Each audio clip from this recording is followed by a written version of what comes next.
हाँ जी, चलिए बच्चों स्टार्ट करते हैं part number 2, lecture 2, rates of tax का।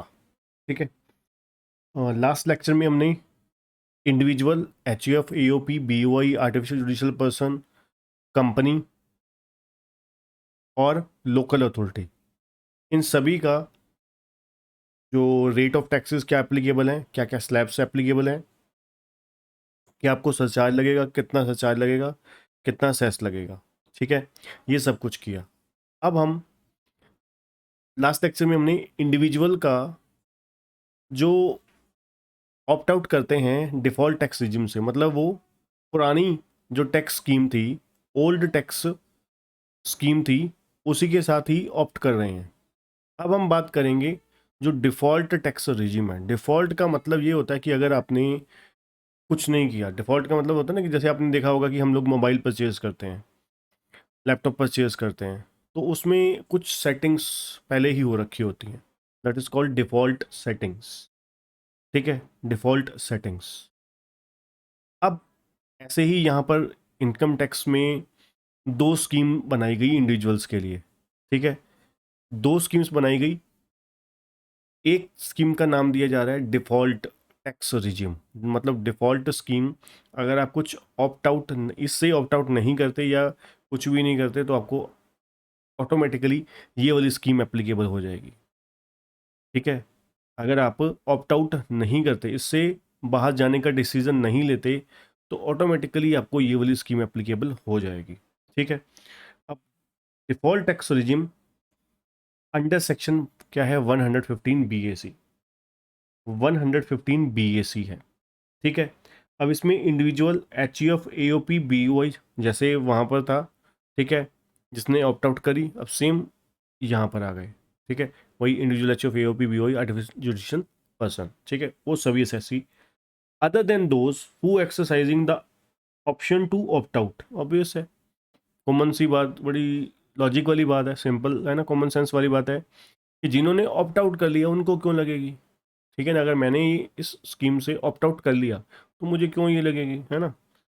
तो उसका सेक्शन क्या था जो हमने पढ़ा, 115 BAC subsection 6, have to pay tax. मतलब अब हम बात करें जिन्होंने default tax regime under section 115 BAC opt कर ली है, ठीक है, उनको टैक्स देना पड़ेगा टोटल इनकम पे, other than chargeable to tax at the special rate under chapter 12, such as the rate 111A, 112, 112A, 1115BB, 115BBJ और कुछ और सेक्शंस हैं। ठीक है, at the following concessional rate, मतलब कुछ स्पेसिफिक सेक्शंस को छोड़कर, ठीक है, बाकी सभी इनकम के ऊपर, इनके ऊपर फ्लैट ये वाला आपको जो टैक्स का स्लैब है वो एप्लीकेबल होगा।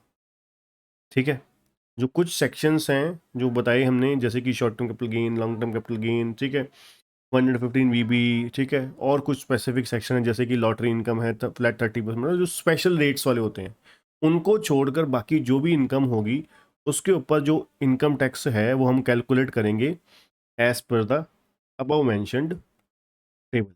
ठीक है, अब वो क्या स्लैब है, जैसे हमने ऑप्ट आउट वाली स्कीम में, मतलब ओल्ड टैक्स रिजीम में हमने क्या पढ़ा, 0 to 250, 250 से लेकर 5 लाख, 5 लाख से 10 लाख और अबाउ 10 लाख। ठीक है, ये होते थे हमारे स्लैब। ठीक, अब यहाँ पर स्लैब किस तरीके से है, चलिए करते हैं। तो यहाँ पर 2.5 लाख की बजाय कितने का आपको दिया गया है, बेसिक एग्जाम्पशन कितने का दिया गया है, पहली स्लैब 3 लाख की रखी गई है। फर्स्ट स्लैब जो है वो 3 लाख रुपए की रखी गई है, मतलब 3 लाख रुपए तक आपको इनकम टैक्स जीरो है। नंबर 2, फिर 3 लाख 1 रुपए से लेकर 7 लाख रुपए के बीच में 5% टैक्स लगेगा। फिर तीसरे में 7 लाख से लेकर 10 लाख के बीच में 10% लगेगा। नंबर 4, 10 से 12, 15%। नंबर 5, 12 से 15 के बीच में 20%। और लास्ट स्लैब हमारी है जो मैक्सिमम स्लैब वाली, जैसे वहाँ पर होता था 10 लाख से ऊपर जितना भी इनकम होगा उसके ऊपर 30% टैक्स लगेगा। यहाँ पर 10 से बढ़कर कितना हो गया, 15 लाख। 15 लाख से ऊपर जितनी भी इनकम होगी आपकी, उसके ऊपर कितना फ्लैट 30% टैक्स लगेगा। ठीक है, अब यहाँ पर अब इसको लर्न कैसे करना है। ठीक है,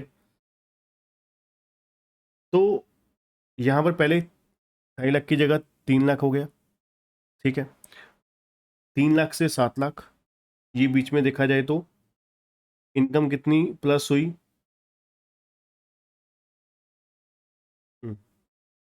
इनकम आपकी प्लस हुई 4 लाख।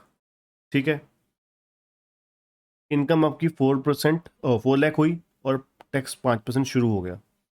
ठीक है, अब अगली 3 लाख इनकम प्लस हुई, और टैक्स रेट कितना बढ़ा, 5 से 10 हो गया, 5% बढ़ गया। ठीक है, अब फिर 2 लाख, 2 लाख इनकम बढ़ी। ठीक है, और टैक्स रेट कितना हो गया, 5% बढ़ गया। ठीक है, अब इनकम कितनी बढ़ी, 3 लाख बढ़ी, और टैक्स 5% बढ़ गया। ठीक है जी, और लास्ट 15 से above वाले में तो पता ही है हमें। ठीक है, तो देखा जाए इस तरीके से याद रख सकते हैं, 432 देन 4 लाख, 4 तो सॉरी 3 लाख, 432 देन 3 लाख। ठीक है, तो चलिए फटाफट रिवाइज करते हैं। तो यहाँ पर स्लैब रेट किस तरीके से है, 0 से 3 लाख, 0 से 3 लाख नील। ठीक है, फिर 3 लाख से 7 लाख, क्योंकि 432 था। ठीक है, 432, और रेट ऑफ टैक्स 5% प्लस होते जाएंगे। ठीक है, तो सबसे पहले 0 से 3 लाख रुपए तक टैक्स नील हो जाएगा, 3 लाख से 7 लाख के बीच में 5% हो जाएगा। ठीक है, 4 लाख हो गया, बढ़ गया। ठीक है, तो आगे 7 लाख से लेकर 10 लाख के बीच में 10% हो जाएगा। ठीक है, 7 लाख से 10 लाख, 3 लाख बढ़ गया। अब उसके बाद 2 बढ़ेगा, 10 से 12 के बीच में 15% हो जाएगा, 432 हो गया। फिर दोबारा 3 लाख आ जाएगा। ठीक है, फिर 12 से 15 के बीच में 20% हो जाएगा। ठीक है, और 15 से अबव 30% हो जाएगा। ये तरीका है यहाँ पर लर्न करने का। ठीक है, तो इस तरीके से आपको लर्न करना है। ठीक है जी, तो ये हो गया आपका यहाँ पर स्लैब रेट। ठीक है, 0 से 3 लाख नील, 3 लाख से 7 लाख 5%, 7 से 10 10%, 10 से 12 15, 12 से 15, 12 से 15 आपका हो जाएगा 20%, और अबव 15 30%।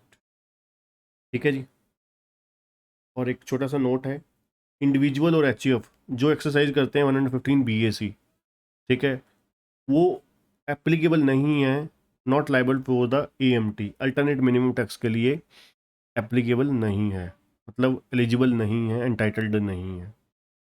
ठीक है, अब ये तो हो गया जी हमारा स्लैब रेट, बेसिक जो रेट हमने वहाँ पर पढ़े पहले, जिन्होंने ऑप्ट आउट कर रखा है उनके, अब जिन्होंने डिफ़ॉल्ट टैक्स रिजिम ऑप्ट करी उन्होंने, अब पहले इनकी कुछ कंडीशंस पढ़ने से पहले, कंडीशन पढ़ने से पहले पहले हम इनके क्या पढ़ते हैं, आपके रिबेट एंड देन सरचार्ज। ठीक है, चलिए पहले आते हैं रिबेट के ऊपर।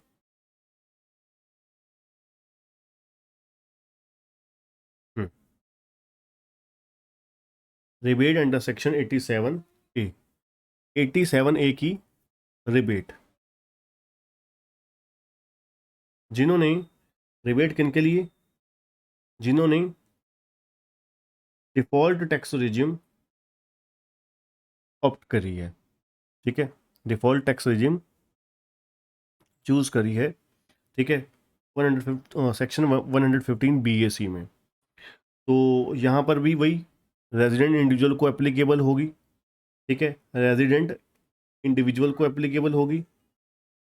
ठीक है, और वहाँ पर कितनी थी, 5 लाख रुपए कि अगर इनकम 5 लाख से ज़्यादा नहीं है, अगर इनकम 5 लाख से ज़्यादा नहीं है तो फिर आपको रिबेट मिलेगी। यहाँ पर 5 लाख से बढ़ाकर आपको रिबेट कितने में दे दी गई, 7 लाख पे। ठीक है, और वहाँ पे 12,500 रुपये आपकी रिबेट थी, और इधर इस केस में 25,000 रुपये की रिबेट मैक्सिमम दी गई है। मतलब 25,000 रुपये तक की टैक्स लाइबिलिटी अगर हुई तो आपकी माफ़ कर दी जाएगी। ठीक है, तो कुल मिला के किसको एप्लीकेबल है, रेजिडेंट इंडिविजुअल को एप्लीकेबल है, प्लस उसको जिसकी इनकम 7 लाख से एक्सीड नहीं है, और रिबेट का बेनिफिट कितने तक मिलेगा, 25,000 रुपये तक का मिलेगा। तो चलिए एक एग्जांपल के साथ इसको समझने की कोशिश करते हैं। मान लीजिए अ, मैं एक इंडिविजुअल असेसी हूँ, मिस्टर एस। ठीक है, और मेरी जो इनकम है, टैक्सेबल इनकम है, वो कितनी है, 6,50,000। ठीक है जी, तो मैंने ऑप्ट किया है default tax regime under section 115 BAC। ठीक है जी, तो मेरे को पहली स्लैब लगेगी 0 से 3 लाख, जीरो। आगे क्या था, 3 से 7 लाख रुपए। तो 3,01 रुपये से लेकर 6,50,000। ठीक है, तो ये कितना हो गया, 3 लाख,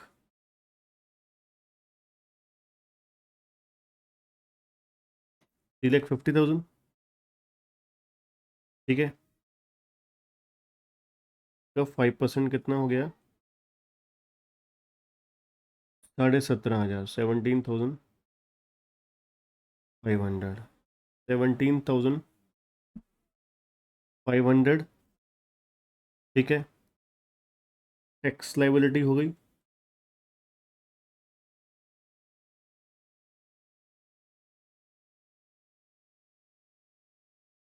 ठीक है, और रिबेट और मैक्सिमम लिमिट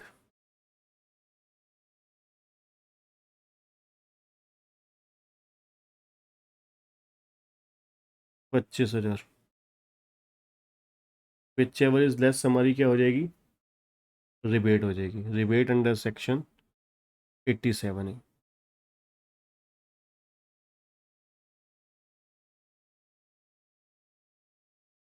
ये कितने की हो जाएगी,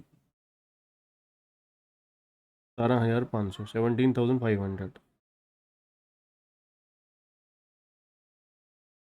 ठीक है जी, तो नेट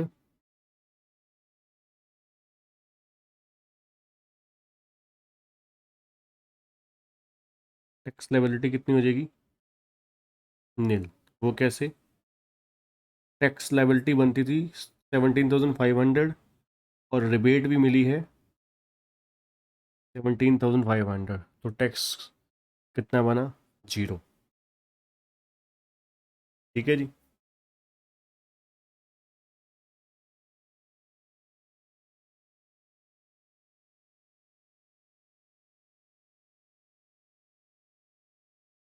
ठीक है जी।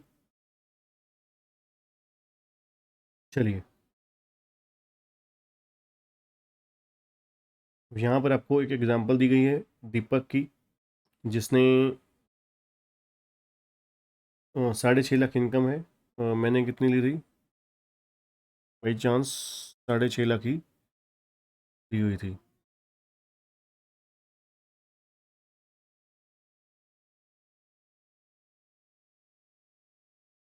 हम्म, हम्म, इनकी 20,000 कैसे बनी, 1 मिनट चेक कर लेते हैं। हमारा 0 to 3 लाख, 3 to 4 ही था। बिल्कुल ठीक है,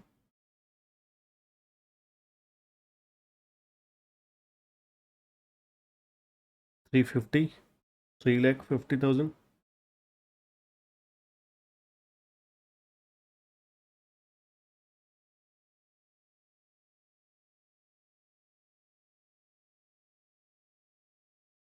कुछ और मिस्टेक होगी उसमें आंसर में, करेक्ट कर लीजिएगा इसको, ठीक है ना। ये अपना पुरानी प्रोविज़न के अकॉर्डिंग होएगी 20,000, या फिर जो नॉर्मल अपना स्कीम है उसके अकॉर्डिंग, उसके अकॉर्डिंग भी देख लेते हैं, नॉर्मल के अकॉर्डिंग अगर है तो। ठीक है, 6.5 लाख है, 0 से 250 तक नील होती है। ठीक है, अगले 250 पे 5% होती है, तो 12,500 हो गई, 5 लाख, बाकी बचा 1.5 लाख। ठीक है, तो हाँ, पहली बात तो यहाँ पर एप्लीकेबल ही नहीं होएगी, इसलिए ये मतलब सॉरी, ये टैक्स की जो कैलकुलेशन है वो पुराने के अकॉर्डिंग होगी, अपडेट नहीं की होएगी, इसलिए आ रहा है। ठीक है, तो इसको छोड़ दीजिए।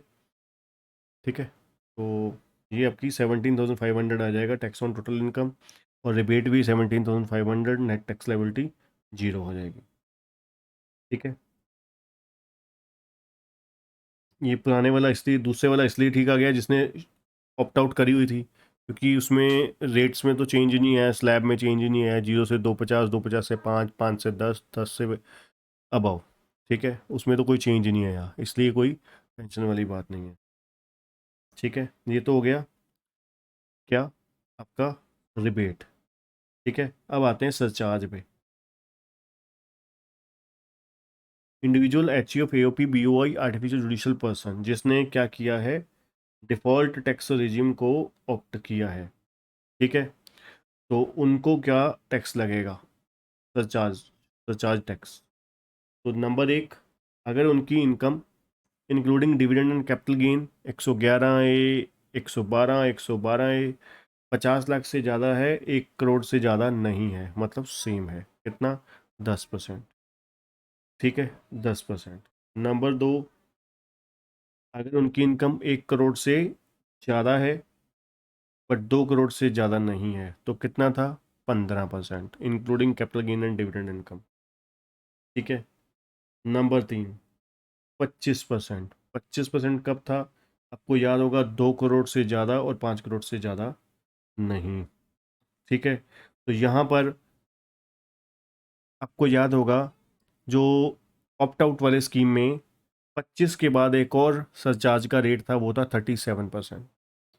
25 के बाद 37% वाली जो सरचार्ज की वैल्यू थी वो भी एप्लीकेबल थी। ठीक है, बट यहाँ पर अच्छी बात ये हो रही है कि 2 करोड़ से ऊपर आपका जितना भी इनकम है, उसके ऊपर, सारे के ऊपर आपको क्या करना है, कितना देना है, 25% ही सरचार्ज देना है। ठीक है, अगर आपकी इनकम 2 करोड़ से ज़्यादा है तो आपको फुल फ्लैज कितना सरचार्ज, सारी इनकम के ऊपर कितना टैक्स देना है, सरचार्ज देना है, जो भी इनकम टैक्स बनेगा उसके ऊपर आपको सिंपली 25% सरचार्ज देना है। अब इसमें कौन सी इनकम एक्सक्लूड हो जाएगी, वही dividend income and capital gain, उसके ऊपर कितना सरचार्ज लगना है, 15%। ठीक है ना, the rate of tax on the portion of dividend income and capital gain under section 111A, 112A और 112। ठीक है, इन पे आपको 15% से ज़्यादा सरचार्ज नहीं लग सकता है। तो सिंपल हो गया, यहाँ पर आपके 3 रेट हो गए सरचार्ज के। ठीक है, 3 रेट हो गए सरचार्ज के, कौन कौन से, 10, 15, 25, 10, 15, 25। 10% कब लगेगा, एक इंडिविजुअल को, एच को, AOP, BOI, artificial judicial person, इन सभी को सरचार्ज 10% कब लगेगा, अगर अगर आपकी इनकम 50 लाख से ज़्यादा है, 50 लाख से ज़्यादा है, but does not exceed 1 crore, then आपको सरचार्ज लगेगा, जो भी इनकम टैक्स की वैल्यू बनेगी उसके ऊपर कितना, 10%। अगर अगर आपकी इनकम जो है वो 1 करोड़ से ज़्यादा है but does not exceed 2 crore, तो आपको कितना सरचार्ज लगेगा, 15%, 15%, सभी इनकम पे, चाहे वो कोई भी इनकम है, डिविडेंड है चाहे कुछ भी है। ठीक है, उसके बाद तीसरे नंबर पे आते हैं, अगर आपकी इनकम कितने से ज़्यादा है? 2 करोड़ से ज़्यादा है। तो अब एक चीज़ क्लियर करना, 2 करोड़ से ज़्यादा है का मतलब ये नहीं कि ऊपर वाली इनकम पे नहीं, सारी इनकम पे आपको 25% आपको सरचार्ज लग जाएगा। जो भी सारी इनकम, जितनी ओवरऑल इनकम थी उसके ऊपर आपने नॉर्मल स्लैब स्लूब लगा के टैक्स निकाला, उसके ऊपर 25% सरचार्ज लग जाएगा, एक्सक्लूडिंग डिविडेंड इनकम को छोड़ के और कैपिटल गेन अंडर सेक्शन 11 और ए, 111A, 112A और 112, ये 3 इनकम प्लस डिविडेंड इनकम को मिला के जो भी सरचार्ज होगा, जो भी इनकम टैक्स बनेगा इसके ऊपर, उसके ऊपर 15% सरचार्ज लगेगा। ठीक है, चलिए ये हो गया आपका सरचार्ज भी। Cess, health and education cess तो आपको पता है 4% ही है सभी के ऊपर, जो भी इनकम टैक्स प्लस सरचार्ज बना उसके ऊपर 4%। ठीक है जी, ये भी आपका हो गया था। ठीक है, चलिए अब हम बढ़ते हैं वापस,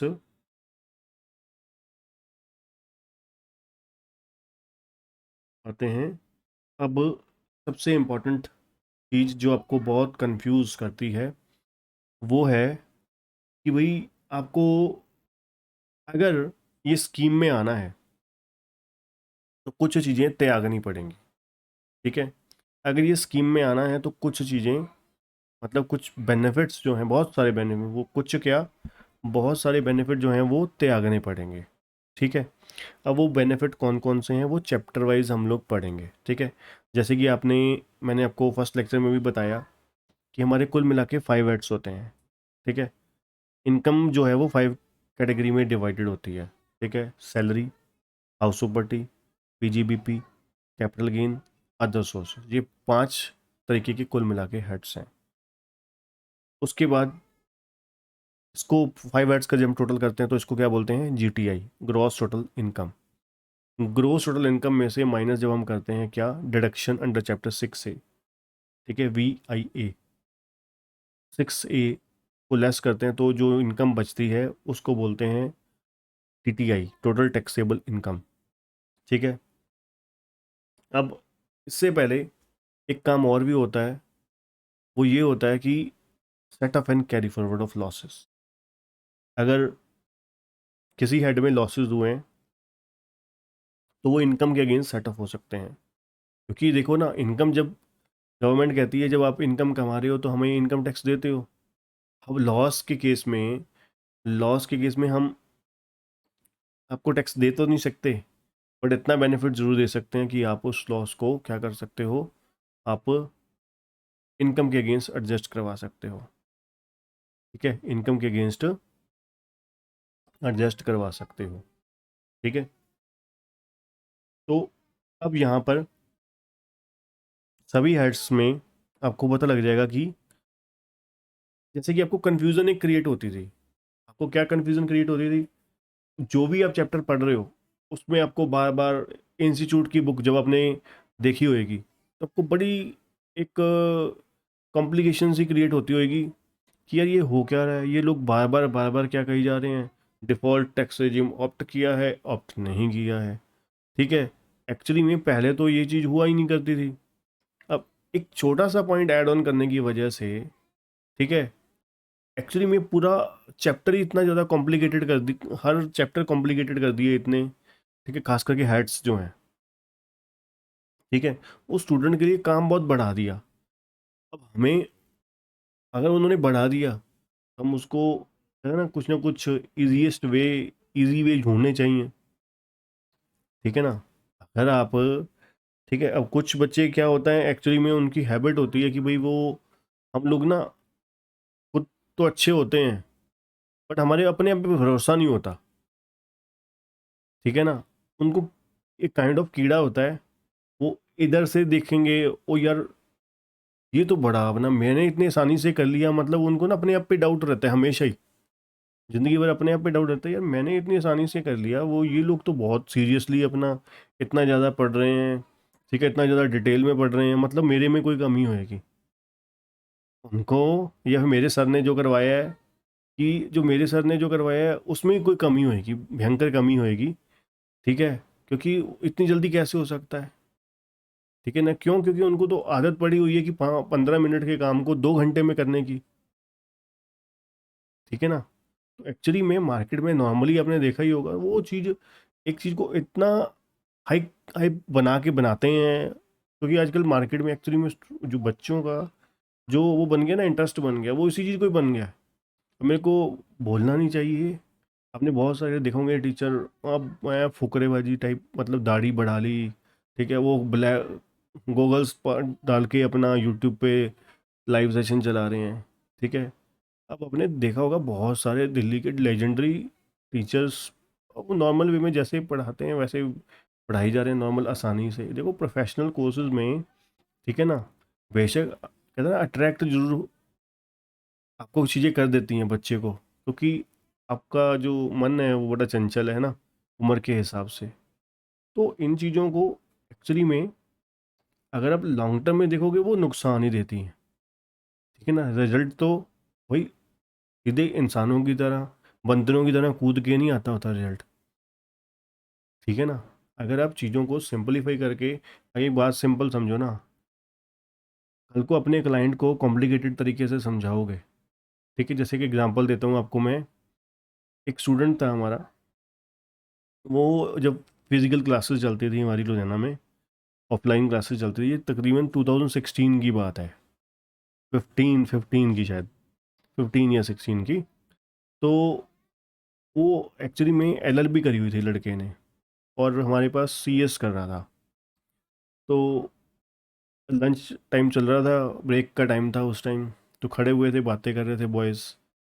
तो एक ना कुछ आईटीआई के रिगार्डिंग कोई बात थी। तो वो जानबूझ के कहे कि सर, उस टाइम ना एक्चुअली में रिफ़ंड जो हुआ करते थे उस टाइम के दौरान, जो रिफ़ंड होते थे वो ऑफलाइन हुआ करते थे। मतलब आपको रिफ़ंड लेने के लिए, अगर आईटीआर अपने इनकम टैक्स का अगर आपको पता हो, तो रिफ़ंड जब बनता था, तो रिफ़ंड लेने के लिए एप्लीकेशन अलग से लगानी पड़ती थी। ठीक है। तो एप्लीकेशन अलग से लगानी पड़ती थी। आज की डेट में वो रिफ़ंड का प्रोसेस बहुत आसान कर दिया सरकार ने। आपको सिंपली रिटर्न फाइल करनी है, कुछ नहीं करना, वो ऑटोमेटिकली रिफ़ंड अप्लाई हो जाता है। ठीक है। तो बहुत की, जैसे कि हमारी क्लासेस जो थे दिल्ली के कुछ अपना जो इंस्टीट्यूट कंपनियां थी वो बेचती थी हमारी क्लासेस, दिल्ली की, पुणे की। तो उन केस में हमारा कभी टीडीएस बनता था, कटता था, 10% कैटेगरी में आते हैं हम लोग। ठीक है। तो जो हमारी वो टीडीएस काटते थे, अब जैसे कि हमारी जो होती थी, मेरी या नेहा में, मेरी वाइफ की अपना आईटीआई जाती थी, जो उनकी कंपनी से उनकी क्लासेस की पेमेंट आती थी, सीए फाउंडेशन की। ठीक है। तो वो लोग, हम आईटीआर फाइल करते थे 31 जुलाई से पहले, तो हार्डली 2 दिन के अंदर अंदर रिफंड आ जाता था। ठीक है, उनका। तो हमारे केस में 3-4 दिन में आ गया। ठीक है। तो कहने का मतलब क्या है, पहले वो लोग, वो लड़का पहले क्या करते थे, ऑफलाइन पहले रिटर्न फाइल का होती थी, आईटीआर फाइल होती थी, फिर स्पेशली एप्लीकेशन लगानी पड़ती थी रिफंड के लिए। देन फिर जाके 2 महीने, 4 महीने, कई बार तो साल साल, 2-2 साल बाद जाके रिफंड आया करता था। अब उसके लिए फिर जो मीडिएटर हैं, सीए लोग, जो वकील वगैरह हैं, उनको अपना लगानी पड़ती थी। तो वो लड़का कहता सर देखो, अपना अपना पंजाबी में बोलता है कि हम तो भाई जानबूझ के क्लाइंट के गलत फाइल लगा देते हैं, एप्लीकेशन लगा देते हैं। ठीक है, जब तक वो 2-4 गेड़े नहीं अपना लगेंगे उसके, तो अगला फटाफट कहेगा कि रिश्वत, मतलब ऊपर ले पैसे देगा नहीं, नहीं तो सिंपल फॉर्म के जो चार्जेस बनते हैं वो देगा। मतलब वो जानबूझ के सिंपल से काम को कॉम्प्लिकेटेड करते हैं, करते थे। पहले आपको पता ही है, अगर आपको एक चीज़ का, इसका रिफंड का प्रोसेस पता है, तो वो शायद सरकारी में, आपने, आपको बताइए यार, सरकारी आपको एक छोटा सा कागज़ भी निकलवाना है, तो वो लोग जानबूझ के आपको कोई ना कोई ऐसा कागज़ निकलवा ही देंगे, आपका पेंडिंग ख़राब काम निकाल ही देंगे, कि आपको 2 दिन का, जो 1 दिन का काम है उसको 1 महीना लटका के रखें, जब तक उनकी मुंह में आप पैसे नहीं ठूस देते। ठीक है ना। तो यही चीज़ है, बना रखी है। सिंपल सी चीज़ हमारे को जो इजीली वे में समझ आ सकती है, समझाई जा सकती है, उसको जानबूझ के बढ़ा चढ़ा के दिखाया जाता है। ठीक है ना। तो इसलिए सिंपलीफाई तरीका क्या है, आप अपनी कॉपी पे, ठीक है, यहाँ से काइंड ऑफ आपको लर्न नहीं करना है ना, ये आपको चीज़ें लर्न नहीं करनी है। अब हर चैप्टर की स्पेसिफिक जो प्रोविजंस हैं उसको, हर चैप्टर की इनिशियल जो स्टार्टिंग है, इंट्रोडक्शन है, उसमें इंट्रोडक्शन पेज है, उसके साथ अपनी नोटबुक का जो भी आपका पेपर अगर है तो फाड़ के वो लगा दीजिए कि ये बेनिफिट्स नहीं मिलेंगे अगर आप default tax regime opt out करते हो तो। ठीक है, तो चलिए सबसे पहले स्टार्ट करते हैं सैलरी के साथ। ठीक है, अब उन्होंने क्या कहा, सर्टेन डिडक्शंस और एग्जामिशंस not allowable under section 115 BAC subsection 2 provide that while computing total income. ठीक है, आपकी टोटल इनकम कैलकुलेट करते वक्त ये डिडक्शन और बेनिफिट्स, एग्जाम्शनें नहीं मिलेंगी आपको। ठीक है, द फॉलोइंग डिडक्शन और exemption would not be allowed if individual और HUF opt for concessional rate of tax under section 115 BAC subsection 1। ठीक है जी, तो आपको जो ये कंसेशनल रेट वाली हमने अभी बात करी है वो आपको नहीं मिलने वाली अगर आप ये कंडीशन लेना चाहते हो। तो मतलब कहने का मतलब इन शॉर्ट यही है कि ये बेनिफिट नहीं मिलने वाले अगर आप 7 लाख की रिबेट का फ़ायदा उठाना चाहते हैं। ठीक है, जैसे मैं आपको फर्स्ट लेक्चर में बता भी रहा था कि अभी जो नेक्स्ट असेसमेंट ईयर के लिए, असेसमेंट ईयर 26-27 के लिए जो सरकार ने नया बिल बना सक 2025 पास कर दिया है, उसके लिए आपको पता है कि 12 लाख रुपए बोला गया ना, आपने न्यूज़ चैनल में देखा होगा कि 12 लाख रुपए तक की इनकम के ऊपर टैक्स माफ, तो 12 लाख रुपए रिबेट है। अब समझ आई चीज़, 12 लाख रुपए की क्या है, रिबेट है। तो ये जो 7 लाख रुपए की आपको रिबेट दी गई है वो 7 लाख के बढ़ा के अगले साल में कितनी हो गई, सीधा ही सरकार ने 12 लाख रुपए कर दी। ठीक है, ये देखा जाए तो आज तक का सबसे बड़ा डेवलपमेंट था। ठीक है, आज तक कभी भी इतनी एक ही झटके में इतनी वैल्यू नहीं बढ़ाई गई, बट सरकार ने दूसरी तरफ से जेब में, मैं आपको बताता हूँ ना, एक जेब से वो पैसे डालते हैं, दूसरी से निकाल भी लेते हैं। ठीक है ना, वो एक बहुत बड़ा एक पेंच ये फंसा दिया कि जो शेयर मार्केट से इनकम आती थी, शेयर मार्केट से इनकम आती थी, उसको भी यहाँ पर अभी तक जो था, जो अब हम लोग पढ़ रहे हैं, शेयर मार्केट की जो इनकम थी उसको भी रिबेट का फ़ायदा मिलता था। बट अब अगले साल से जो 12 लाख रुपए की रिबेट मिलेगी, 12 लाख की इनकम तक रिबेट मिलेगी, उसमें शेयर मार्केट की इनकम इंक्लूड नहीं होगी, मतलब उस पर टैक्स देना ही पड़ेगा।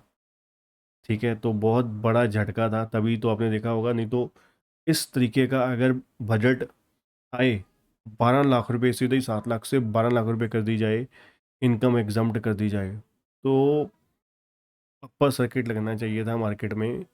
ठीक है, मतलब बहुत अच्छे लेवल, बड़े लेवल पर 5% तक इंडेक्स जो है वो अप होना चाहिए था, बट मार्केट उस दिन डाउन थी चलते बजट के दौरान। ठीक है, तो इसलिए डाउन थी क्योंकि बजट जब पेंच खुले तो पता लगा कि ये तो सब, ठीक है, हाँ, ये बेनिफिट किनको हुआ, जो सैलरी क्लास वाले हैं उनको बहुत अच्छा, बहुत बढ़िया बेनिफिट हुआ, जो सैलरी क्लास वाले पर्सन थे। ठीक है, तो आपको ये चीज़ अगले साल, आपको ये जो मैंने बात बताई, कहानी सुनाई, इसको आप भूल जाइए। तो अब आप समझ लग गए होगा कि 7 लाख रुपए तक की रिबेट है। ठीक है, 7 लाख रुपए तक की इनकम एग्जाम्प्ट है या रिबेट कह लीजिए।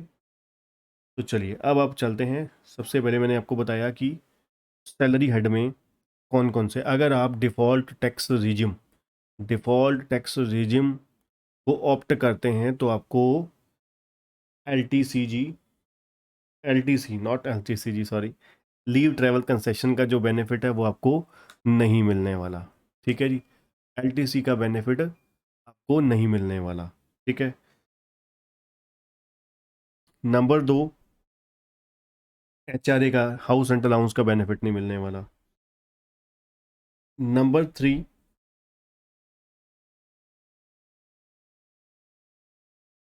एग्जामिशन in respect of special allowances या special benefit to meet expenses in relation to duty और personal expenses other than those as may be prescribe for this purpose. ठीक है, मतलब कोई अलाउंस आपको दिए गए हैं, अलाउंस दिए गए हैं, या आपको कुछ पैसा दिया गया है किस लिए, ठीक है, कि आपको जो काम पे खर्चा होता है, ठीक है, ड्यूटी पे या पर्सनल एक्सपेंसेस होता है, उसके लिए आपको बेनिफिट दिया गया, अलाउंस दिया गया, ठीक है, तो वो भी आपको बेनिफिट नहीं मिलेगा यहाँ पर। ठीक है। नंबर 4, डेली अलाउंस या कॉन्स्टिट्यूंसी अलाउंस एमपी या एमएलए को मिलते हैं जो, ठीक है, वो भी यहाँ पर बेनिफिट नहीं मिलने वाला, एग्जाम्पशन नहीं मिलने वाली। ठीक है, तो ये तो हो गया आपका कौन से किस, ये आपका पहले मैं सैलरी का लिख रहा हूँ, ठीक है। तो उसके बाद आते हैं सेक्शन 16 की जो रिबेट हुआ करते, बेनिफिट्स हुआ करते थे, आपको याद होगा, ग्रॉस सैलरी में से, ठीक है, एंटरटेनमेंट अलाउंस की डिडक्शन होती थी, ठीक है, और प्रोफेशनल टैक्स की होती थी, और स्टैंडर्ड डिडक्शन की होती थी, 3 डिडक्शंस होती थी, है ना। तो वो आपकी, आपको standard deduction, entertainment allowance, professional tax, इन सभी का आपको बेनिफिट नहीं मिलने वाला है। ठीक है, ये आपका सैलरी का हो गया। हम्म, ठीक है जी। अब सैलरी में ये बेनिफिट आपको नहीं मिलने वाले हैं। ठीक है, मतलब अगर आपने डिफ़ॉल्ट टैक्स रिजिम ऑप्ट करी है, ठीक है, डिफ़ॉल्ट टैक्स रिजिम 115 BAC के अकॉर्डिंग टैक्स पे कर रहे हैं, तो आपको HRA, LTC, और आपको डेली अलाउंस या कॉन्स्टिट्यूंसी अलाउंस एमपी या एमएलए को, और स्पेशल अलाउंस तो दिए जा रहे हैं अपना बस ड्यूटी पे खर्चे होने वाले या पर्सनल एक्सपेंसेस को मीट करने के लिए, उसका बेनिफिट भी आपको नहीं मिलने वाला। ठीक है, और स्टैंडर्ड डिडक्शन, एंटरटेनमेंट अलाउंस और प्रोफेशनल टैक्स की ग्रॉस सैलरी में से जो डिडक्शन होती है वो भी आपको नहीं मिलने वाली। ठीक है, चलिए, दूसरा हेड हमारा कौन सा होता है, दूसरा हेड होता है हमारा हाउस प्रॉपर्टी। ठीक है, तो हाउस प्रॉपर्टी में आपको याद होगा कि GAV होता है, उसमें से माइनस करते हैं म्यूनसिपल टैक्सेस, वो आ जाता है NAV, नेट एनुअल वैल्यू। ठीक है, NAV में से हम डिडक्शन लेस करते हैं, एक standard deduction at the rate of 30%, एक सेक्शन 24 क्लॉज भी, interest on borrowed capital. Interest on borrowed capital जो है,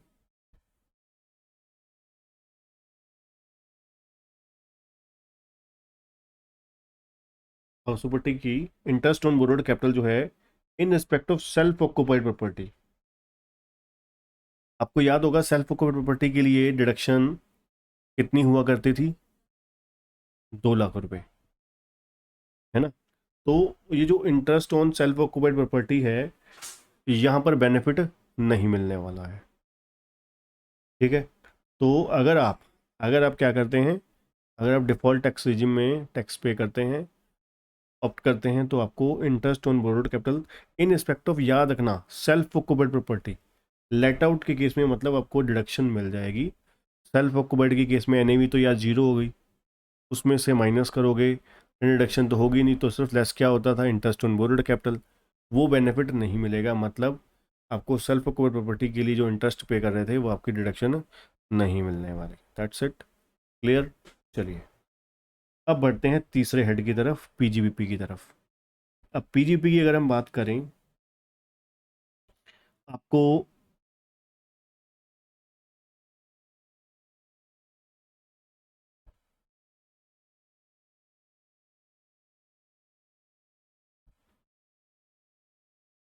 पीजीबीपी में आपको एडिशनल डेप्रिसिएशन जो हुआ करती थी एट द रेट ऑफ 20%, है ना, in the first year of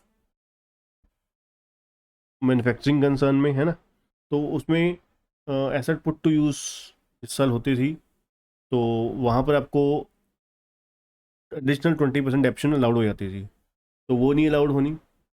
और उसके बाद आपको याद होगा सेक्शन 35 की जो साइंटिफिक रिसर्च की अपना डोनेशंस होती थी, वो सारी आपको यहाँ पे उसके लिए भी डिडक्शन नहीं मिलने वाली। ठीक है, उसके बाद 35 AD हुआ करता था, इन्वेस्टमेंट लिंक टैक्स इंसेंटिव्स हुआ करते थे, उसका बेनिफिट भी नहीं मिलना यहाँ पर। ठीक है, तो ये जी आपको बेनिफिट, ये आपके पीजीपी का हो गया। और हाँ, एक और पीजीपी का ये थर्ड पॉइंट है, डिडक्शन, सॉरी डेप्रिसिएशन और additional depreciation. Depreciation under section 32 is to be determined in the prescribed manner. Depreciation in respect of any block of asset entitled to more than 40%. ठीक है, अगर depreciation है इन respect of any block of asset, जिसके ऊपर depreciation कितनी allowed है, 40% से ज़्यादा। वैसे अभी अगर आप देखोगे 40% से ज़्यादा कोई बची नहीं। ठीक है, क्योंकि यहाँ तक एक्चुअली में मैंने आपको शायद फर्स्ट लेक्चर में ही बताया हुआ है, तो बता देता हूँ कि अगर पीजीपी में अगर आपने देखा होगा तो मैंने आपको बताया हुआ है कि एक्चुअली में यहाँ पर सेंस ही नहीं समझ आई, लॉजिक नहीं समझ आया गवर्नमेंट का, अपना जो लॉ मेकर्स हैं कि यहाँ पर क्या दिमाग लगा के उन्होंने, ठीक है, डेप्रिसिएशन के सेक्शन 32 में रेट जो है वो तय किए। आपको याद होगा एनुअल बुक्स, बुक्स का रेट आपको याद होगा, है ना। तो एनुअल बुक्स में जो एनुअल पब्लिकेशन वाली बुक्स हैं उसके ऊपर इन्होंने 40% डेप्रिसिएशन कर दी।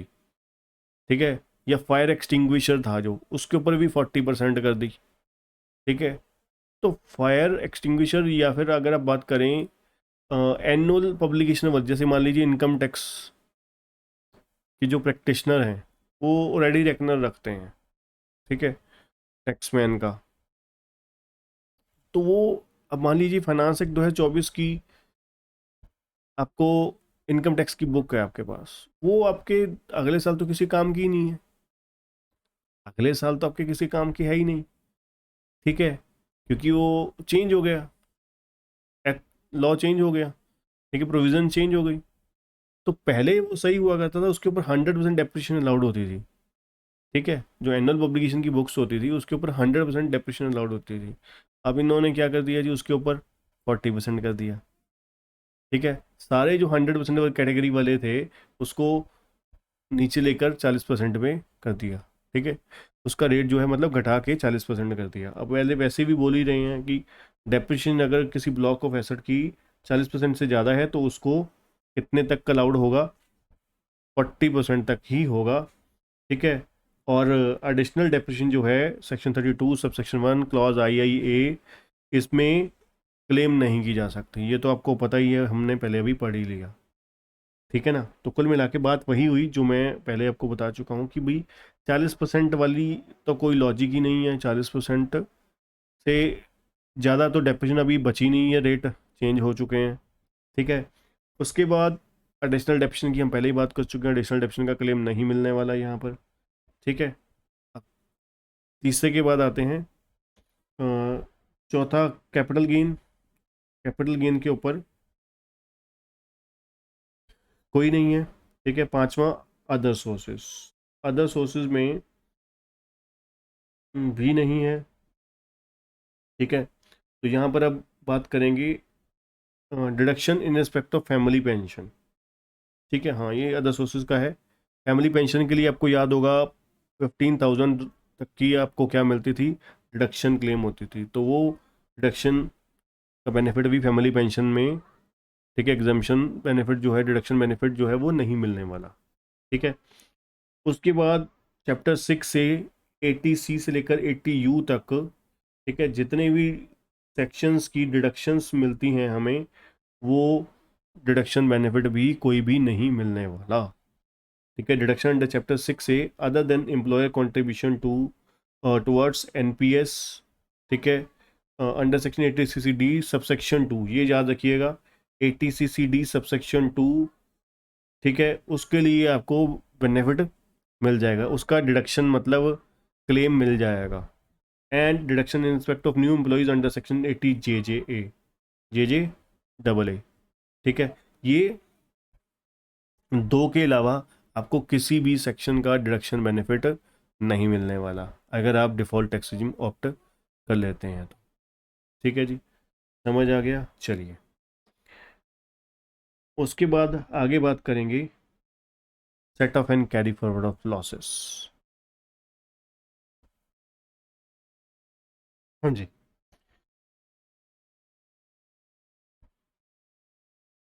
देखिए कहते हैं certain losses not allowed to be set off. कुछ लॉसेस जो हैं वो सेट ऑफ नहीं होंगे। ठीक है। अब कौन से लॉसेस जो हैं वो सेट ऑफ नहीं होंगे? कहते हैं while computing total income, set of any loss carry forward. हम उस इनकम कंप्यूट करते वक्त उन लॉस को सेट ऑफ नहीं करवा पाएंगे या कर सकेंगे जो कैरी फॉरवर्ड किए गए हैं, मतलब पिछले साल से इस साल में आए हैं। डेप्रिसिएशन जो थी वो लाई गई है किसी पिछले साल से। ठीक है। अगर इफ सच लॉस या डेप्रिसिएशन, ये जो पिछले साल से इस साल में आया लॉस या पिछले साल से इस साल में डेप्रिसिएशन आई, is attributable to any of the deduction refers to one. ठीक है। अब रेफर्स टू वन क्या है? मतलब कोई ऐसा लॉस या कोई ऐसी डेप्रिसिएशन जैसे कि अनअब्जॉर्ब्ड वो अपना एडिशनल डेप्रिसिएशन। ठीक है। तो या फिर कोई ऐसा लॉस जो पिछले साल के साथ आया था, पिछले साल में से आया था, बट वो देखा जाए तो एलिजिबल नहीं थी। ठीक है। उस लॉस को हम क्लेम नहीं कर सकते थे। ठीक है। डिसअलाउड था, कहने का मतलब डिसअलाउड था। तो वो लॉस इस साल सेट ऑफ नहीं होगा। वो डेप्रिसिएशन जो पिछले साल अलाउड नहीं थी अब सेट ऑफ नहीं हो पाएगी। ठीक है। या फिर क्या कह रहे हैं, under the head house property with any other head of income would not be allowed. ठीक है। मतलब जो हाउस प्रॉपर्टी का लॉस है, ठीक है, लॉस है जो लाया गया है, वो any other head of income में से वुड नॉट बी अलाउड। वो वैसे भी नहीं अलाउड होता। ठीक है ना, आपको पता है हाउस प्रॉपर्टी का हाउस प्रॉपर्टी में से अलाउड होता है। ठीक है ना। वो any other head of income के साथ एडजस्ट सेट ऑफ नहीं होगा। इंट्रा में आपको पता ही है, वो तो कैरी फॉरवर्ड में सिर्फ इंट्रा हेड एडजस्टमेंट ही अलाउड है। तो कुल मिला के निकल के ये आया कि पिछले साल से इस साल में कोई लॉस या डेप्रिसिएशन आई है जो पिछले सालों में अलाउड नहीं थी, तो इस साल भी वो इस अलाउड नहीं होगी, डिसअलाउड हो जाएगी। ठीक है। चलिए, उसके बाद लास्ट पॉइंट क्या है? एग्जाम्पशन और डिडक्शन फॉर अलाउंस और परक्विजिट्स। ये सैलरी का हो गया आपका। सॉरी, ओ कैमरा चल गया था। सॉरी। एग्जाम्पशन और डिडक्शन फॉर अलाउंस और परक्विजिट, ये आपका हो गया सैलरी का।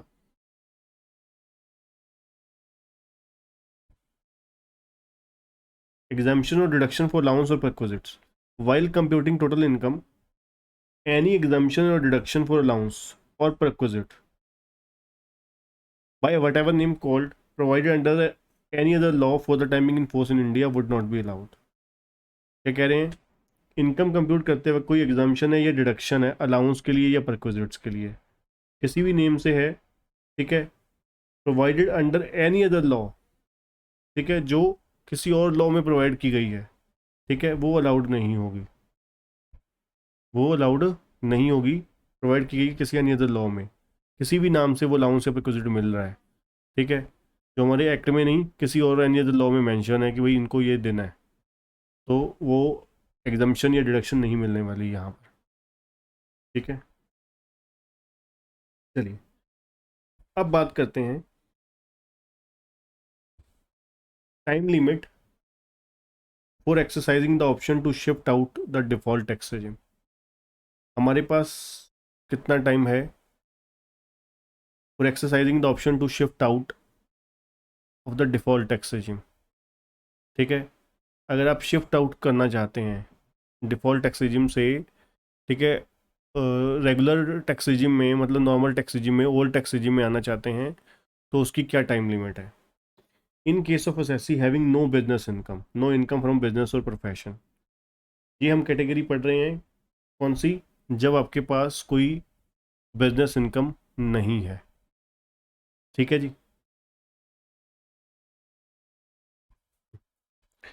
इन case of assessee having no income from business और प्रोफेशन, अगर असेसी की बिजनेस से कोई इनकम या बिजनेस या प्रोफेशन से इनकम नहीं है, तो उस केस में किस तरीके से आप टाइम लिमिट है? वे such individual HUF, AOP, BOI artificial judicial person is not having income from business या profession, he or it can exercise an option to shift out or opt out of the default tax regime to this section under this section, and such option has to be exercised along with the return of income to be furnished under section 139(1) for a previous year relevant to the assessment year. ठीक है, तो वो क्या कर सकता है, exercise कर सकता है एन ऑप्शन, ही शी और इट, ठीक है, ही शी हो गया इंडिविजुअल के लिए, इट हो गया किसके लिए, AOP BOI artificial judicial person के लिए, एन ऑप्शन, उसके पास ऑप्शन है कि वो शिफ्ट आउट कर सकता है, शिफ्ट आउट ऑप्ट आउट एक ही बात है, ठीक है, डिफ़ॉल्ट टैक्स रिजिम से शिफ्ट आउट कर सकता है, ठीक है, और ये जो ऑप्शन है शिफ्ट आउट करने की वो एक्सरसाइज कर सकता है रिटर्न ऑफ इनकम के टाइम पे, ठीक है, to be furnish under section 139(1), ठीक है, फॉर ए प्रीवियस ईयर, उस प्रीवियस ईयर के लिए, ठीक है, जिस प्रीवियस ईयर की वो रिटर्न भर रहा है, ठीक है। चलिए अब बात कर रहे हैं इन इफेक्ट, तभी से वो जो इंडिविजुअल है, HUF है, AOP BOI या आर्टिफिशियल जुडिशियल पर्सन है, वो चूज कर सकता है whether or not to be exercise the option of, whether or not कि वो चूज़ कर सकता है, मान ली मैं रिटर्न भर रहा हूँ तो मैं चूज़ कर सकता हूँ कि भाई मैं ऑप्शन जो है वो शिफ्ट आउट करने की लेना चाहता हूँ या नहीं लेना चाहता हर असेसमेंट ईयर में, इन इफेक्ट, ठीक है, कहते हैं जो इंडिविजुअल है, HUF है, AOP आर्टिफिशियल जुडिशियल पर्सन है, वो चूज़ कर सकता है वेदर और नॉट,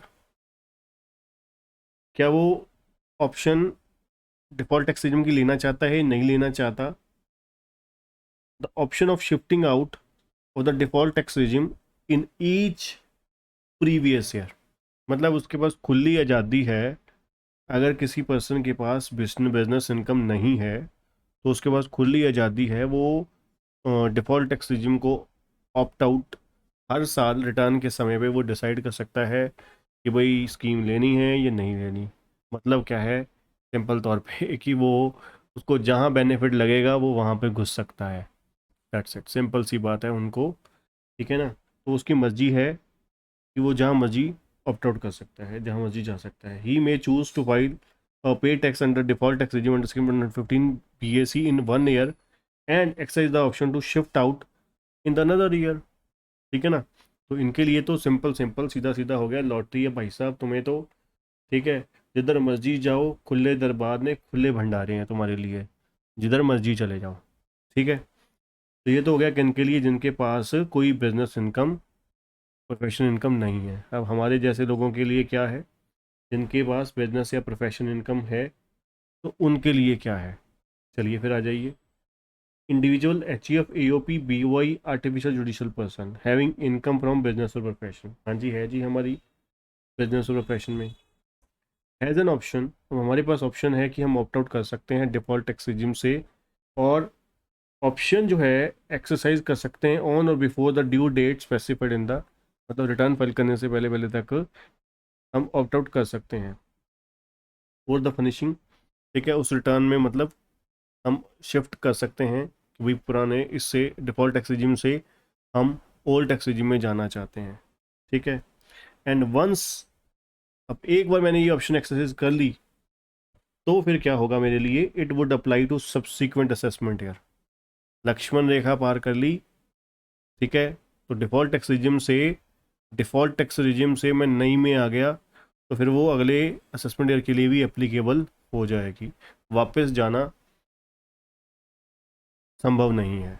अब कब तक संभव नहीं है, such person who has exercise the above option of shifting out, अब मैंने ऑप्शन किस चीज़ के लिए है कि भाई मैं इस स्कीम से परेशान हूँ, मुझे अच्छी नहीं लगी, मैं पुरानी में जाना चाहता हूँ, चलेंगे जी, ठीक है, शिफ्ट आउट कर लिया मैंने डिफ़ॉल्ट टैक्स रिजिम से for any previous year, shall be able to withdraw such option only once, एक बार सिर्फ, and pay tax under the default tax regime under section 15 BSE for the previous year other than the year in which it has been exercised, ठीक है ना, सिर्फ एक बार कर सकते हैं। thereafter such person shall never be, कभी भी वो एलिजिबल नहीं होगा वापस ठीक है, आने के लिए, except where such person ceases to have any business income, जब तक उसकी बिजनेस इनकम सीज नहीं हो जाती, मतलब बंद खत्म नहीं हो जाती, तब तक वो आ नहीं सकता। ठीक है जी, तो सिंपल सिंपल हुआ, जिसके पास बिजनेस इनकम है नहीं है, तो वो हर साल में वो डिसाइड कर सकता है कि कब उसने इधर आना है, कब उधर जाना है। ठीक है, हर साल में अगर बिजनेस इनकम है, तो अगर आपने एक बार स्कीम से शिफ्ट कर लिया, तो ऑटो में फिर अगली बार वो वापस से इधर डिफ़ॉल्ट टैक्स में नहीं आ सकता। ठीक है जी, चलिए आगे चलते हैं। AMT लाइबिलिटी, ये मैंने पहले भी बता दिया था कि AMT जो है वो लाइबल नहीं होगा। ठीक है, एप्लीकेबल नहीं होगा इस पर्सन ने अपना डिफ़ॉल्ट टैक्स रिजीम ऑप्ट कर ली है। हम्म, कुछ नोट्स हैं, इट में be noted that in case of individual HUF AOP BOI या artificial judicial person not having income from business और प्रोफेशन, द टोटल टैक्स और total income tax liability in relation to the AMT, if applicable under the normal provision, may be computed every year both in accordance with the regular provision. ठीक है,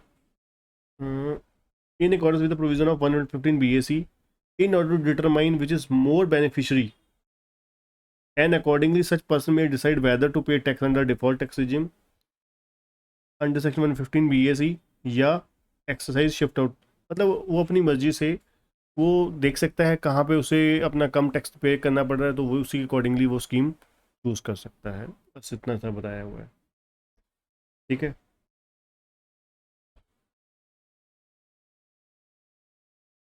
चलिए ये अपना हो गया कि जो टैक्स स्कीम्स हैं, ठीक है, वो अपनी सारी की सारी हो गई। ठीक है, डिफॉल्ट टैक्स रिजिम में आ गया। ठीक है, अब सारे की सारे रेट्स वगैरह आ गए। ठीक है, तो अब हम चलते हैं जो कुछ स्पेशल रेट्स हैं। ठीक है, स्पेशल रेट ऑफ टैक्स हैं, उसकी तरफ हम आते हैं। जैसे कि 111A short term capital gain में, आपको ये सेक्शन आपको याद होगा लगता था। 111A ये किस लिए था? शॉर्ट टर्म कैपिटल गेन आपको राइज हुआ है, आपने लिस्टेड शेयर, जो स्टॉक मार्केट में आपने देखा होगा, जो शेयर अपना ट्रेड होते हैं, या इक्विटी ओरिएंटेड फंड हैं, या फिर बिजनेस ट्रस्ट यूनिट हैं, जिनके ऊपर STT पे हुआ है on the time of sale. ठीक है, सिक्योरिटी ट्रांजैक्शन टैक्स पे हुआ है on the time of sale. ठीक है, उनके ऊपर टैक्स रेट कितना लगेगा? 15%। ठीक है, अब 15% किसके ऊपर लगेगा? If transfer take place before 23 July 2024। क्योंकि आपको बताया था मैंने पहले भी कि ये जो बजट आया था, 2 बार बजट आया था क्योंकि सरकार चेंज हुई थी। ठीक है, जिसकी वजह से जो नया बजट आया, रिवाइज बजट आया, उसमें ये चेंज लेकर आए। ठीक है जी, तो आपने देखा होगा, नोट किया होगा, उसके बाद से ही जो शेयर मार्केट में, अगर आपने देखा होगा, अगर आप अपडेट रहते हो, थोड़ा बहुत जानकारी है, तो उसके बाद से ही लगातार मार्केट बहुत ज़्यादा, ठीक है, वो स्टेबल रही, वहीं पर ही पिछले 1 साल से ही वहीं पर ही है। ठीक है ना, तो ट्रांसफ़र अगर 23 जुलाई, if transfer take place before 23 July 2024, तो आपको लगेगा कितना? शॉर्ट टर्म कैपिटल गेन के ऊपर टैक्स 15%। अगर ऑन और आफ्टर 23 जुलाई 2024, ऑन और आफ्टर 23 जुलाई 2024, अगर आपने ट्रांसफ़र किए हैं, ठीक है, शेयर्स या इक्विटी ओरिएंटेड फंड या फिर यूनिट्स ऑफ बिजनेस ट्रस्ट, तो फिर कितना टैक्स लगने वाला है? फिर लगने वाला है 20%। ठीक है, अब कंडीशंस क्या हैं? कहते condition for availing the benefit of this concessional rate are the transaction of sale of such equity share और units should be entered into on or after 1st October 2004 and such transaction should be chargeable to STT। ठीक है, तो ये जो rate लगेगा, अगर transfer STT पे किया है आपने at the time of sale. ठीक है, ये कौन सा सेक्शन था हमारा? 111A। 111A पे कितना है? 15% स्पेशल रेट। अब 112 ये किसका है? Long term capital gain arise हुआ है, long term capital gain arise हुआ है, ठीक है, other than 112A, other than 112A। ठीक है, अब क्या ट्रांसफ़र किया है? अब देखिए, ध्यान से देखिएगा। From transfer of capital asset which take place before 23 July 24, यहाँ पर 20% लगेगा टैक्स विद इंडेक्सेशन।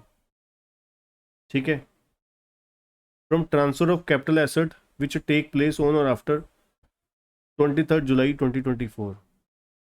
ठीक है, तो फिर कितना लगेगा? From a transfer of land building both, land and building by both by an individual या chief being a resident acquired अगर बिफोर है 23 जुलाई 2024। ठीक है, तो 20% विद इंडेक्सेशन और 12.5% विदाउट इंडेक्सेशन। ठीक है, इसका जो लोअर बनेगा वो आपको पे करना है। ठीक है, ये तो सारी लर्न करने वाली चीज़ें हो गई है ना। और तुम transfer of other capital asset, other capital asset पे 12.5% लगेगा long term capital gain. Other में यही शेयर्स वगैरह आ गए सारे, है ना। तो प्रॉपर्टी वगैरह पे, लैंड एंड बिल्डिंग पे कितना आ गया? 20%, 20% आ गया। ठीक है, अपना विद इंडेक्सेशन। और अगर ऑन और आफ्टर 23 जुलाई 2024 है, ऑन और आफ्टर 31 जुलाई 23 जुलाई 2024 है, तो फिर 20% विद इंडेक्सेशन और 12.5% विदाउट इंडेक्सेशन। ठीक है, विच एवर इज लेस हो जाएगा। और long term capital gain on long term capital gain from transfer of unlisted share securities, unlisted shares of a company in which public are not substantially interested. ठीक है, by the non resident assessee. अब ये unlisted share कौन से होते हैं? जैसे आपने देखा होगा कि कुछ शेयर जो होते हैं वो डीमैट अकाउंट के थ्रू आप लिस्ट, स्टॉक एक्सचेंज में लिस्ट होते हैं, जो ट्रेड होते हैं। ठीक है, डेली। ठीक है, तो एक होते हैं अनलिस्टेड, जो एक्चुअली में कंपनी पब्लिक तो है बट उसके शेयर जो हैं स्टॉक एक्सचेंज में अभी लिस्ट नहीं हुए। तो वो एक मार्केट होती है जिसको हम अनलिस्टेड मार्केट बोलते हैं। अनलिस्टेड मार्केट में कुछ वेबसाइट्स होती हैं तो वहाँ पर वो ट्रेड हो सकते हैं। ठीक है, दैट इज़ अनलिस्टेड शेयर्स। ठीक है, तो वो जो है कहते हैं if transfer take place before 23 July 24, तो 10% लगेगा उनके ऊपर विदाउट इंडेक्सेशन। ठीक है, एंड फॉरेन करेंसी फ्लक्चुएशन के अकॉर्डिंग। और अगर ट्रांसफ़र हुई है ऑन और आफ्टर 23 जुलाई 2024, तो फिर 12.5% लगेगा। ठीक है, विदाउट इंडेक्सेशन। ये हो गया 111A और 112। अब बात करते हैं 112A पे। LTCG अराइज हुआ है लिस्टेड शेयर के ऊपर जिनके ऊपर STT पे हुआ है, सेल पे भी परचेज पे भी। ठीक है, units of equity oriented fund, units of business trust जिसके ऊपर STT पे हुआ है on the time of sale. ठीक है, तो उनके ऊपर हमारे को लॉन्ग टर्म कैपिटल गेन जो है वो एग्जाम्प्ट है। ठीक है, ये बात हो रही है किसकी? शेयर्स की हो रही है, म्यूचुअल फंड वगैरह की हो रही है। ठीक है, तो आपको लॉन्ग टर्म कैपिटल गेन अगर हुआ है, जितना भी हुआ है, 1038 सेक्शन के अकॉर्डिंग एग्जाम्पशन मिल जाएगी 1,25,000 रुपये की। मतलब अगर आपका 2 लाख रुपए का साल का कैपिटल गेन हुआ है या लॉन्ग टर्म कैपिटल गेन हुआ है शेयर्स पे या म्यूचुअल फंड पे, तो आपको 1,25,000 तक की एग्जाम्पशन होगी। बाकी के ऊपर आपको कितना? 12.5%। पहले 10% था, फिर 12.5% कर दिया, अब 10%। ठीक है, कौन से भी लगेगा? अगर 23 जुलाई 2024, 23 जुलाई 2024 से अगर पहले हुआ है, if transfer take place before 23 July 2024। ठीक है, और अगर 23 जुलाई 2024 या उसके बाद हुआ है तो 12.5% इनकम टैक्स लगेगा। ठीक है जी, और ये कुछ पॉइंट्स हैं उसके अलावा छोटे छोटे, वो नोट करने हैं। और ये आपको कुछ सिंपल रेट्स हैं जो आपको सिर्फ जस्ट रीडिंग करनी है, ठीक है। जो इंपॉर्टेंट वाले थे वो मैंने आपको पढ़ दिए, ठीक है। बाकी जो है जैसे कि लॉटरी के ऊपर हो गया, ठीक है, 30% हो गया, विनिंग फ्रॉम लॉटरी हो गया, ठीक है। ये स्पोर्ट्समैन ये अपना आपके TDS में कवर हो जाएंगे, ठीक है। ये वाला भी 1/15 BBA ये भी इंपॉर्टेंट है, ये भी आपको वहाँ पर कवर हो जाएगा, ठीक है। तो बाकी जो है जस्ट रीडिंग करने हैं, ठीक है। जो इंपॉर्टेंट थे वो मैंने आपको करवा दिए, ठीक है बच्चों।